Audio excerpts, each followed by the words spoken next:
Hello everyone, J.J here.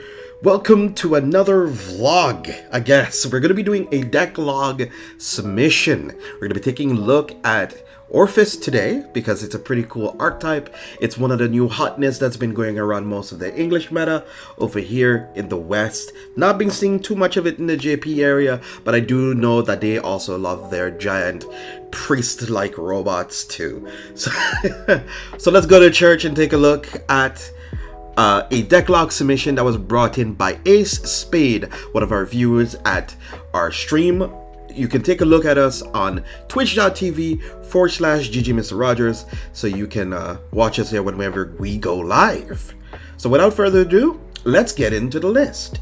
So it seems that they are beginning running some of the standard options here that you run. Of course, 4 copies of Cardinal Dominus, Orfist Regis, 4 copies of Colmagid, 1 copy of the Grade 2 Ride Line, 4 copies of Thumberino, 3 copies of Detonation Mutant Bowmine, 4 Perfect Guards, of course, those are staples, 1 copy of the Cardinal Lord Rutus, then, of course, your starter because you need it, 4 draw triggers for the trigger lineup, 4 crits, 4 heals, and 3 more criticals as well. I do like the critical options that they're going for, and the order line, it's a chunky 12, plus the over trigger to run off the trigger lineup. So they told me, hey, could you kind of take a look at this list, give us some feedback? So the feedback I'm going to give to you is more or less a deck breakdown as to how you can pilot this deck, how you can change some of the options that you're running, some of the options that you probably want to consider. Since Orfist focuses a lot around the Cardinal package and trying to get out as much of the Shadow Army tokens as much as possible, I will pose a couple of cards and see if any of you guys agree with them. If you don't, let me know in the comment section below. So here we go with the first one, the Grade 2, Cardinal Fang Dai. I like this card a whole lot. It says, when placed, you create a Shadow Army token with Counterblast 1 if you're an Abyssal Dark Knight, so you need to have 2 or more world cards activated. So just 2 of them needs to be activated, and there are most times than not, when you're your first Grade 3 turn, you're gonna have this active. Like, sure, you won't be able to make much use of this on your Grade 2 turn, but you know, you get a free Shadow Army token if your opponent gives you a damage. So that's technically your Grade 2 for the turn. So it's not really much that you need to force the issue here with this card. And that turn is kind of negligible because if your opponent guards or doesn't guard, it doesn't really matter much. It's like the later stages of the game that this card becomes completely good. Because when you go on your Persona Ride turn as a 20k beater, like sure, your opponent can guard for 10, but there are moments where your opponent cannot guard for 10 and have to guard for 15 because they have to overguard on it. So it kind of comes up to the same amount as what a Shadow Armor token would force your opponent to guard with. So I can see this card being pretty good in your list if you want to run it.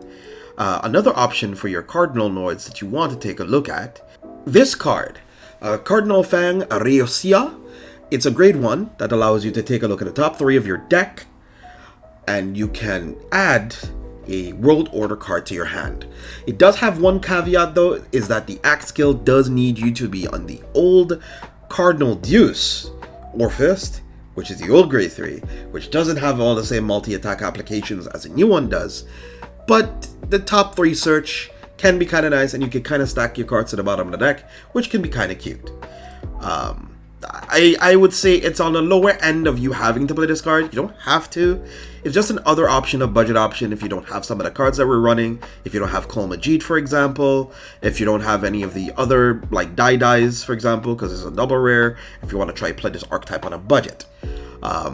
If you do have a little bit of extra money lying around, you do have Cardinal Draco Destigade as an option that you can use. It can give you 6 attacks in total because there are moments where your opponent doesn't really care about your Shadow Army tokens or can't even really attack them in the early game, and you still have some tokens straggling around there.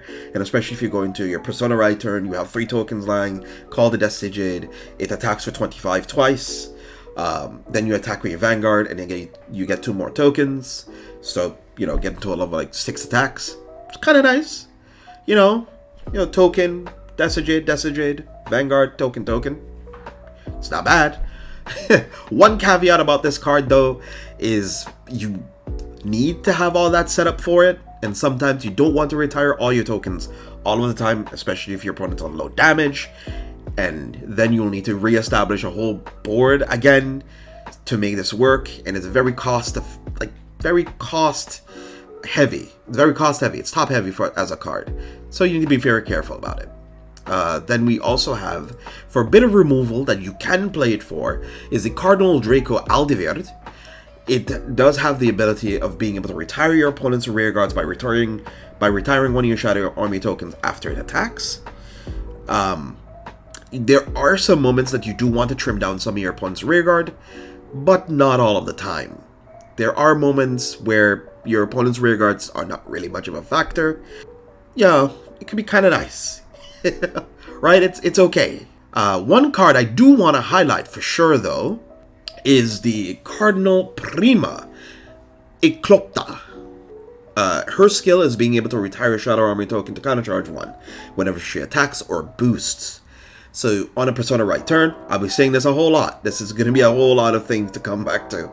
Is that on a Persona right turn, there are often times that if you want to make the 5 attacks, you do need to sometimes commit boosters to the front row for them to hit 18. And especially if you're attacking with a Shadow Army token, then one of the boosters in the front row, then the Vanguard, and then you still have to discard a card, you tend to be down some cards. And which is why the draw trigger added, it's pretty good in comparison to other archetypes. And this allows her to retire a token and countercharge 1. So it also helps in situations where Bubble Mine is a good card, but sometimes you do need to attack with it first, or that column first, to get your countercharge, to get the tokens.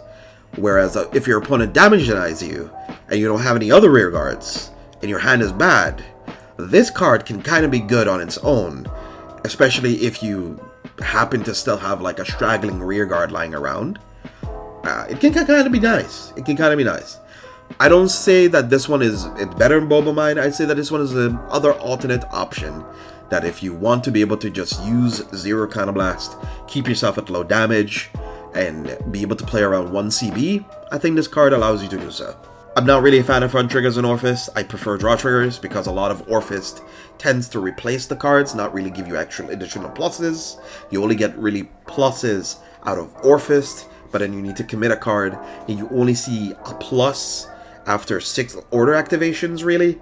And the only other card that can give you a whole lot of additional pluses is Aiding Monster Tech 10. It gives you a order for free. I do recommend playing this over the extra orders that you're running. I do like the fact that you want to hit all your orders consistently, but then don't forget it's also lower shield value. This can also be called as a rear guard down. In any stage of the game, if you already have the 4 orders to activate, you can call this down if you want to, or you can keep it in your hand to discard for your Orfist skills so that you can resolve more skills, shuffle your deck a little bit, see if you can filter through for some extra cards that you need.